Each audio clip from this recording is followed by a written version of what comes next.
अस्सलाम वालेकुम वरहमतुल्लाहि वबरकातुहू। मैं हूँ आपका मेज़बान मोहम्मद शाहिद रहमानी। आज मौरखा 6 जनवरी है। आप देख रहे हैं रोज़ाना उर्दू न्यूज़ बुलेटिन दूरबीन। आइए शुरू करते हैं आज की अहम और बड़ी खबरों के साथ।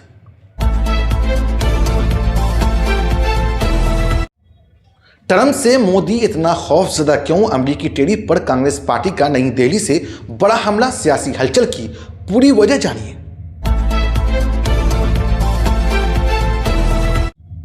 जेल अब मेरी जिंदगी है, तहाड़ जेल से उमर खालिद का जज्बाती बयान। उमर खालिद ने क्या कुछ कहा, तफसीलात में सुनिए।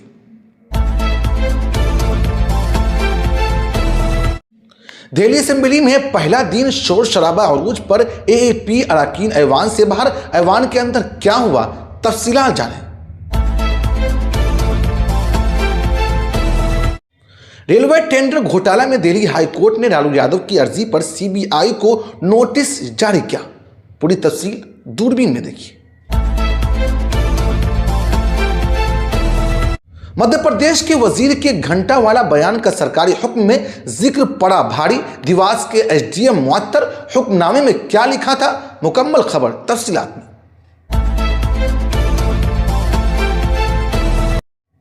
उत्तर प्रदेश के संभल में मुस्लिम अक्सरियती इलाकों में बड़ा सर्च ऑपरेशन। डीएम और एसपी खुद मौजूद थे। कार्रवाई की असल वजह क्या थी, तफसीलात में जानिए।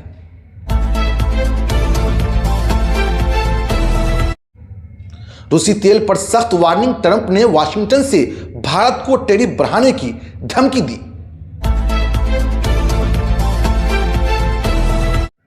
वेनेजुएला में अमेरिकी फौजी कार्रवाई में क्यूबा के 32 फौजी एहलकार हलाक। के मिशन क्या था, मुकम्मल तफसीलात जानें।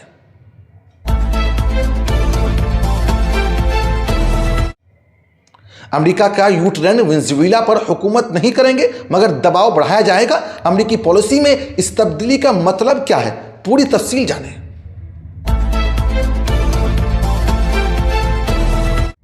बांग्लादेश की हुकूमत का बड़ा कदम। आईपीएल नशरियात पर पाबंदी। ढाका के फैसले से क्रिकेट दुनिया में हलचल।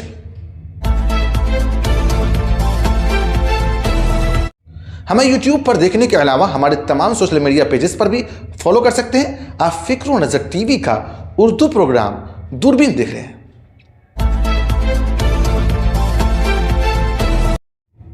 अमेरिका के सदर डोनाल्ड ट्रंप ने एक बयान में कहा है कि हिंदुस्तान ने रूस से तेल खरीदना इसलिए कम कर दिया है क्योंकि वज़ीर आज़म नरेंद्र मोदी उन्हें खुश करना चाहते हैं। ट्रंप ने खुले तौर पर यह धमकी भी दी कि अगर उनकी बात नहीं मानी गई तो वो बहुत जल्द हिंदुस्तान पर टैरिफ बढ़ा देंगे, जिससे हिंदुस्तान को नुकसान होगा। इस बयान के बाद नई दिल्ली में कांग्रेस पार्टी ने मोदी हुकूमत पर जोरदार नुक्ताचीनी की है। कांग्रेस पार्टी ने सवाल उठाया कि क्या हिंदुस्तान की खारजा पॉलिसी अब वाशिंगटन में तय हो रही है।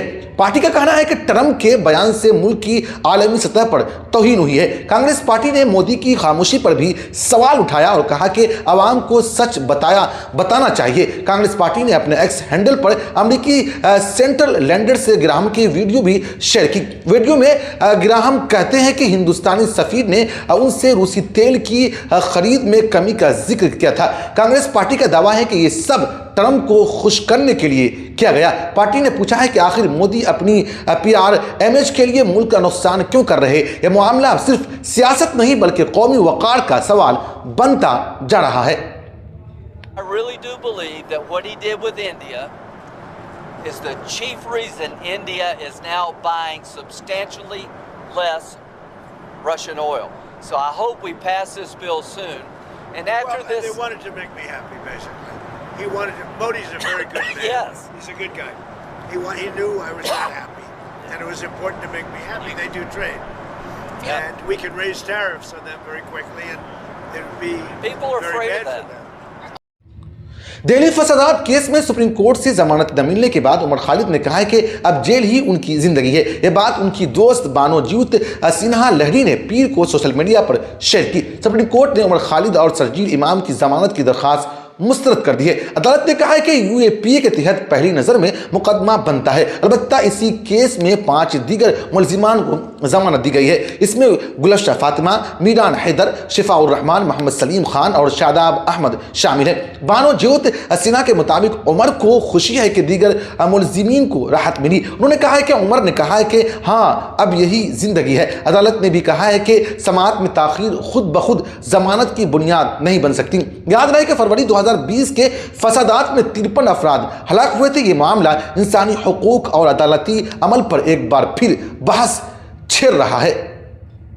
दिल्ली असेंबली का सरमाई इजलास पीर से शुरू होते ही हंगामा आरआई की नजर हो गई। लेफ्टिनेंट गवर्नर वीके सक्सेना के खिताब के दौरान आम आदमी पार्टी ने एहतजाज शुरू कर दिया। एएपी ने दिल्ली में बढ़ती आलूदगी और डेटा चोरी का मसला उठाया। स्पीकर विजेंद्र गुप्ता ने कुछ अरकान को बाहर निकालने का हुक्म दिया। उसके बाद पूरी अपोजिशन ने वॉक आउट कर दिया। असेंबली से बाहर आकर अरकान ने गांधी जी के मुजस्समे के पास धरना दिया। साबिक वज़ीर आला आतिशी ने कहा है कि उन्हें मास्क पहनने पर निकाला गया। उन्होंने कहा है कि दिल्ली के लोग जहरीली हवा में सांस ले रहे हैं। आतिशी का इल्जाम है कि बीजेपी हुकूमत गलत आदत-ओ-शुमार पेश कर रही है। एपीए का कहना है कि जीआरपी सही तरीके से नाफिज नहीं हो रहा है। इजलास अब सियासी टकराव की अलामत बनता जा रहा है। दिल्ली हाई कोर्ट ने रेलवे टेंडर घोटाले केस में सीबीआई को नोटिस जारी किया है। यह नोटिस बिहार के साबिक वज़ीर आला लालू प्रसाद यादव की अर्जी पर दिया गया है। अदालत ने इल्जाम तय करने के ट्रायल कोर्ट के हुक्म को चैलेंज करने पर समाअत की अगले समाअत 14 जनवरी को मुकर्रर की गई है। इस केस में लालू यादव, राबड़ी देवी और तेजस्वी यादव मुलजिम हैं। उन पर बदअनवानी और साजिश के इल्जाम है। सीबीआई का कहना है कि मुकदमा चलाने के लिए मजबूत सबूत मौजूद है। लालू यादव के वकील ने इजाजत को गैर कानूनी करार दिया है। यह मामला रेलवे के होटल टेंडर से जुड़ा हुआ है। यह केस एक बार फिर बिहार की सियासत में हलचल ला सकता है। देवास में एक सरकारी हुक्म वायरल होने के बाद बड़ा इंतजामी कदम उठाया गया है। हुक्म में वजीर कैलाश विजयवर्गीय के मुतनाज़ा घंटा वाला बयान का जिक्र था। उस पर एसडीएम आनंद मालवा को फौरी तौर पर मुअत्तल कर दिया है। उज्जैन के डिविजनल कमिश्नर ने मुअत्तली का हुक्म जारी किया। असिस्टेंट ग्रेड 3 अमित चौहान को भी मुअत्तल किया गया है। हुक्म में कांग्रेस पार्टी के इल्जामात लफ्ज बलफ्ज शामिल थे। हुक्काम ने इसे ज़ाब्ते के खिलाफ वर्जी करार दिया। मामला भोपाल तक पहुंचने के बाद फौरी कार्रवाई हुई। इंतजामिया ने वाज़ेह किया कि सियासी जबान नाकाबिल कबूल है। अभिषेक शर्मा को नया एसडीएम मुकर्रर किया गया है। यह मामला ब्यूरोक्रेसी के लिए एक मिसाल बन गया है। बहुत सारे लोगों को अभी तक जो रिफंड की बात कही गई थी वो भी नहीं मिला कैलाश जी, और पीने के पानी की ठीक से व्यवस्था नहीं। छोड़ो यार, तुम फोकट प्रश्न मत पूछो। नहीं फोकट नहीं, ये तो मैं तो वहाँ होकर आया हूँ। क्या घंटा हो गया है तुम कैलाश जी बात ठीक से कीजिए। नहीं, शब्दों का चयन ठीक रखिए। कैलाश जी आप ढंग से बात नहीं कर रहे हैं। नहीं, आप ये क्या शब्द होता है कि घंटा घंटा क्या शब्द होता है? आप मैं तो जाऊँगा, लहजा इनको सुधारने कहिए। इतने सीनियर मंत्री घंटा घंटा क्या बोलते रहते हैं? बात करने की तमीज़ नहीं है। हाँ और क्या, तुम मत किया कर, ठीक है? तो क्या घंटा बोलेंगे? सवाल कर रहे हैं ना हम, वो जवाब दे रहे हैं। आपको क्या हो रहा है?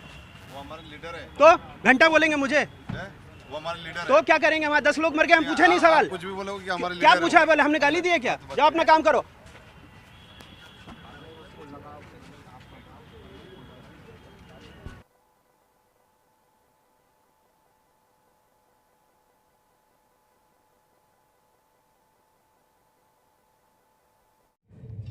संभल में बिजली चोरी के खिलाफ बड़ा ऑपरेशन किया गया।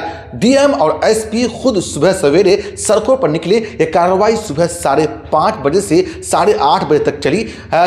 दीपा सराय और हयात नगर इलाकों में तलाशी ली गई। हर घर, दुकान और डेयरी की जांच की गई। मुस्तफ़ा मस्जिद कम्प्लेक्स में गैरकानूनी कनेक्शन का दावा किया गया था। ई रिक्शा चार्जिंग की आड़ में चोरी सामने आई। गैरकानूनी वार्निंग और ओवरलोडिंग पाई गई। हुक्काम ने FIR दर्ज करने की बात कही। डीएम ने कहा है कि बिजली चोरी से ईमानदार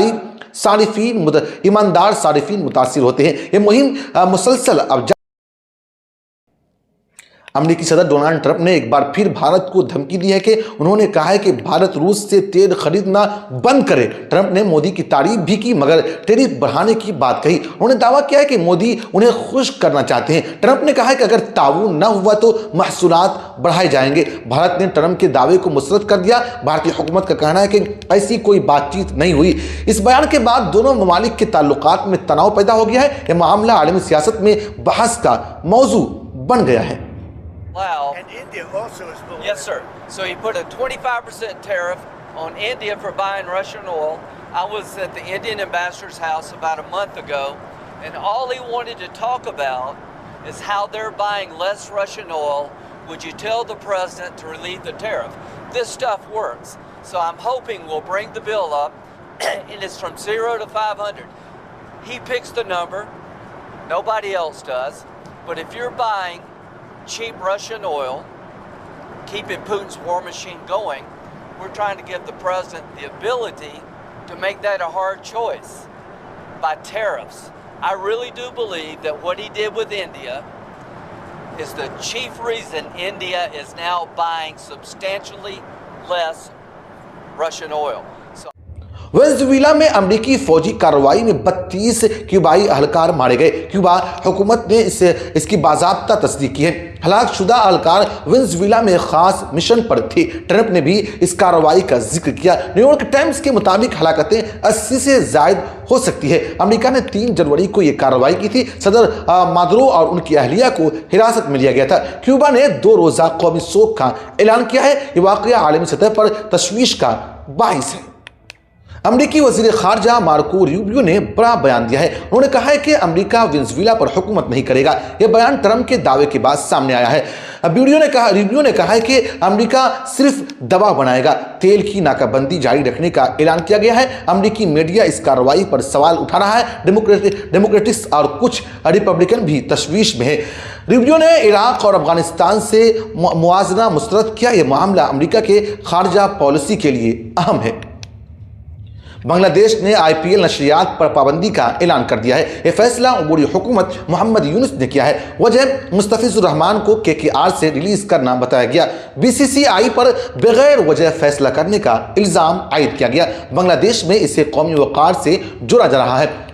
BCB ने ICC को ख़त लिखा है। T20 वर्ल्ड कप के मैच श्रीलंका मुंतकिल करने की मांग की गई है। बांग्लादेश ने भारत न आने का इशारा कर दिया है। यह तनाज़ा अब खेल से निकलकर सियासत बन चुका है। हिंद बांग्लादेश क्रिकेट ताल्लुकात पर बड़ा सवाल खड़ा हो गया है। फ़िक्र नज़र टीवी की गुज़िश्ता पेशकश में एहतशाम ज़फ़र, मौलाना फ़हमीद अंजुम, नसीम अहमद साहिबान ने अपना कीमती तबसरा करके हमारी हौसला अफजाई की है। हम आप तमाम नाजरीन का शुक्रिया अदा करते हैं। हम आप तक पहुँचाते हैं सबसे अहम खबरें, वो भी दूरबीन की गहरी नज़र से। अगली बुलेटिन तक अपने मेज़बान को दीजिए इजाज़त। आप मुझसे और हमारे साथियों से फेसबुक पर भी जुड़ सकते हैं। हमारा फेसबुक पेज है फ़िक्र नज़र TV। शुक्रिया।